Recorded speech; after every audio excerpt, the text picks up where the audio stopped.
হরে কৃষ্ণ। আজ আপনি যে মানুষ, এই জীবনটাই কি আপনার প্রথম জীবন, নাকি আপনার আত্মা এর আগে অন্য কোথাও, অন্য কারো সঙ্গে, অন্য কোনো সম্পর্ক নিয়ে বেঁচেছিল? শ্রীমদ্ ভগবদ্ গীতায় জন্মান্তর নিয়ে এমন কিছু কথা বলা হয়েছে যা আজও মানুষের মনে এক গভীর প্রশ্ন জাগায়। পুনর্জন্ম কি শুধুই বিশ্বাস, নাকি এর পেছনে লুকিয়ে আছে এমন এক সত্য যা আমরা প্রতিদিনের জীবনে অজান্তেই অনুভব করি? মৃত্যু, এই একটি শব্দ আমাদের মনে একই সাথে ভয়, কৌতূহল এবং এক অদ্ভুত শূন্যতা তৈরি করে। আমরা যাকে শেষ বলে জানি তা কি আদৌ শেষ, নাকি এটি একটি দীর্ঘ মহাজাগতিক ভ্রমণের ছোট্ট একটি বিরতি মাত্র? আমরা আমাদের প্রিয়জনকে হারিয়ে কাঁদি, শ্মশানে বা কবরে শরীরকে মিশিয়ে দিয়ে আসি, কিন্তু সেই শরীরের ভেতর যে চেতনা বা প্রাণ ছিল সেটা কোথায় গেল? সে কি হাওয়ায় মিশে গেল, নাকি অন্য কোনো জগতে প্রবেশ করল? মানব সভ্যতা অনাদিকাল থেকে এই একই প্রশ্নের উত্তর খুঁজে চলেছে। আজ থেকে 5000 বছর আগে কুরুক্ষেত্রের রণক্ষেত্রে দাঁড়িয়ে ভগবান শ্রীকৃষ্ণ অর্জুনকে যে উত্তরটি দিয়েছিলেন তা আজ আধুনিক বিজ্ঞানের কোয়ান্টাম ফিজিক্সকেও চমকে দিচ্ছে। আজ আমরা জানব শ্রীমদ্ ভগবদ্ গীতার সেই জন্মান্তরবাদ বা পুনর্জন্মের গূঢ় তত্ত্ব। ভিডিওটি স্কিপ না করে শেষ পর্যন্ত দেখুন, কারণ এই জ্ঞানটি আপনার মৃত্যু ভয় দূর করে জীবনের প্রতি এক নতুন দৃষ্টিভঙ্গি তৈরি করতে পারবে। শ্রীকৃষ্ণ অর্জুনকে বলেছিলেন, আত্মাকে অস্ত্র দিয়ে ছেদন করা যায় না, আগুন একে পোড়াতে পারে না, জল একে ভেজাতে পারে না এবং বাতাস একে শুকিয়ে দিতে পারে না। এখানে শ্রীকৃষ্ণ আত্মাকে একটি শক্তির সাথে তুলনা করেছেন। আধুনিক বিজ্ঞানের থার্মোডাইনামিক্সের প্রথম সূত্র কি বলে জানেন? Energy can not be created or destroyed, it can only be changed from one to another. অর্থাৎ শক্তি অবিনশ্বর, আত্মা হলো সেই শুদ্ধ শক্তি।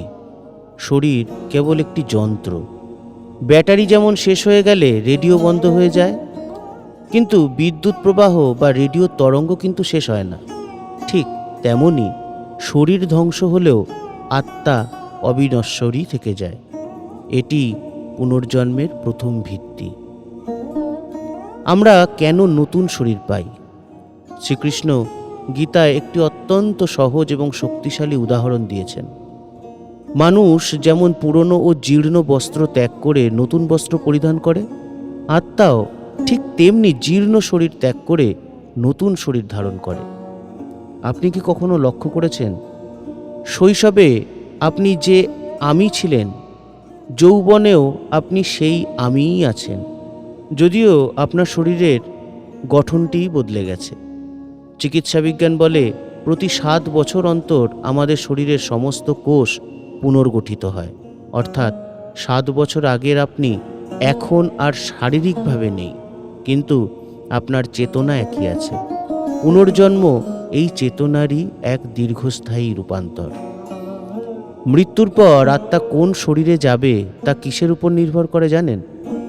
শ্রীকৃষ্ণ বলছেন, মৃত্যুর সময় মানুষ যা চিন্তা করে তার পরবর্তী জন্ম ঠিক সেইভাবেই নির্ধারিত হয়। এর মানে এই নয় যে আপনি মৃত্যুর 1 সেকেন্ড আগে যা ভাবলেন তাই হবে, বরং সারা জীবন ধরে আপনি যা যা অভ্যাস করেছেন, মৃত্যুর সময় সেই প্রধান চিন্তাটিই আপনার মনে আসবে। আপনি যদি সারা জীবন কেবল হিংসা আর ক্রোধের চর্চা করেন, তবে মৃত্যুর সময় আপনার মন সেই নেতিবাচক তরঙ্গেই ডুবে থাকবে, আর সেই তরঙ্গই আপনাকে পরবর্তী গন্তব্যে নিয়ে যাবে। সনাতন ধর্মে শরীরের 2টি রূপ বলা হয়েছে। একটি স্থূল শরীর, অর্থাৎ আমাদের হাড় মাংসের যে দেহ সেটি, এবং অন্যটি সূক্ষ্ম শরীর, অর্থাৎ মন, বুদ্ধি এবং অহংকার। মৃত্যুর পর স্থূল শরীর এখানেই রয়ে যায়, কিন্তু সূক্ষ্ম শরীর আত্মার সাথে যাত্রা করে এবং আপনার সাথী হয় আপনার কর্ম। এই কর্ম 3 ধরনের। 1. সঞ্চিত কর্ম। আপনার অতীত জীবনের সমস্ত কাজের জমা থাকে এই কর্মে। প্রারব্ধ কর্ম। এই জন্মে আপনি যা ভোগ করেছেন সেটিই আপনার প্রারব্ধ কর্ম। আর ক্রিয়মান কর্ম, বর্তমানে আপনি যা করছেন। এই কর্মফলের গতি অত্যন্ত জটিল। ভগবান বলছেন, কর্মের এই নিয়ম এতটাই নিখুঁত যে একটি পিঁপড়েও তার কর্মফল থেকে রেহাই পায় না। আপনার জীবনের সুখ বা দুঃখ আপনারই কোনো অতীত কর্মের প্রতিফলন। পুনর্জন্ম হলো এই কর্মফল শোধ করার একটি অবিরাম প্রক্রিয়া। যদি পুনর্জন্ম সত্যি হয়, তবে আমরা কেন মনে রাখতে পারি না যে আগে আমরা কি ছিলাম? এর পেছনে আধ্যাত্মিক এবং বৈজ্ঞানিক 2টি কারণই আছে। আধ্যাত্মিক কারণটি হলো, প্রকৃতি বা ঈশ্বর আমাদের উপর দয়া করেন। গত জন্মের সমস্ত বেদনা, শত্রুতা এবং শোক যদি আমাদের মনে থাকতো, তবে আমরা বর্তমান জীবনে কোনোদিনও শান্তিতে থাকতে পারতাম না। এটি সমস্ত কিছু মুছে দেয়, যাতে আত্মা নতুন করে শেখার সুযোগ দেয়। আর বৈজ্ঞানিক কারণটি হলো, জন্মের সময় এবং তার ঠিক আগের মুহূর্তগুলো আমাদের মস্তিষ্কের হিপোক্যাম্পাসকে এমনভাবে প্রভাবিত করে যে আগের স্মৃতির সাথে সংযোগ বিচ্ছিন্ন হয়ে যায়। তবে পৃথিবীতে এমন হাজার হাজার উদাহরণ আছে যেখানে শিশুরা তাদের গত জন্মের মা বাবার নাম এবং ঠিকানা হুবহু বলে দিয়েছে। বিজ্ঞান একে বলে এক্সট্রা সেন্সারি পারসেপশন। গীতা প্রধানত দর্শনের কথা বলে, আর গরুড় পুরাণ বর্ণনা করে সেই পথের অভিজ্ঞতার কথা। মৃত্যুর পর আত্মা অবিলম্বে নতুন শরীর পায় না। একটি নির্দিষ্ট সময় পর্যন্ত সে প্রেত অবস্থায় থাকে। যাদের আসক্তি অনেক বেশি, তারা এই পৃথিবীর মায়া কাটাতে পারে না এবং অতৃপ্ত আত্মা হিসেবে ঘুরে বেড়ায়। অন্যদিকে যারা পুণ্যবান, তারা পিতৃলোক বা স্বর্গলোকে কিছুকাল জিরিয়ে নেওয়ার পর পুনরায় নতুন রূপে পৃথিবীতে আসে। গীতা বলছে, ক্ষীণে পুণ্যে মর্তলোকং বিশান্তি, অর্থাৎ পুণ্য শেষ হলে আবার এই পৃথিবীতেই ফিরে আসতে হবে। স্বর্গের আরামও স্থায়ী নয়। তাহলে কি এই জন্ম মৃত্যুর খেলা চলতেই থাকবে? শ্রীকৃষ্ণ বলছেন, না। এই চক্র থেকে মুক্তির নামই হলো মোক্ষ। যখন একজন মানুষ বুঝতে পারে যে সে শরীর নয়, সে শুদ্ধ আত্মা, যখন সে সমস্ত কামনা বাসনা ত্যাগ করে পরমেশ্বরের শরণাগত হয়, তখন তার পুনর্জন্ম বন্ধ হয়ে যায়। সে তখন জন্ম মৃত্যুর এই যন্ত্রণাদায়ক জাঁতাকল থেকে মুক্তি পেয়ে পরম শান্তিতে বিলীন হয়। এটি মানব জীবনের চরম লক্ষ্য। বন্ধুরা, মৃত্যুর পর আমাদের আত্মার কি হয়, এই প্রশ্নের উত্তর কেবল তর্কে নয়, অনুভবের মধ্যে নিহিত। শ্রীমদ্ ভগবদ্ গীতা আমাদের শেখায় যে মৃত্যু কোনো সমাপ্তি নয়, এটি একটি রূপান্তর।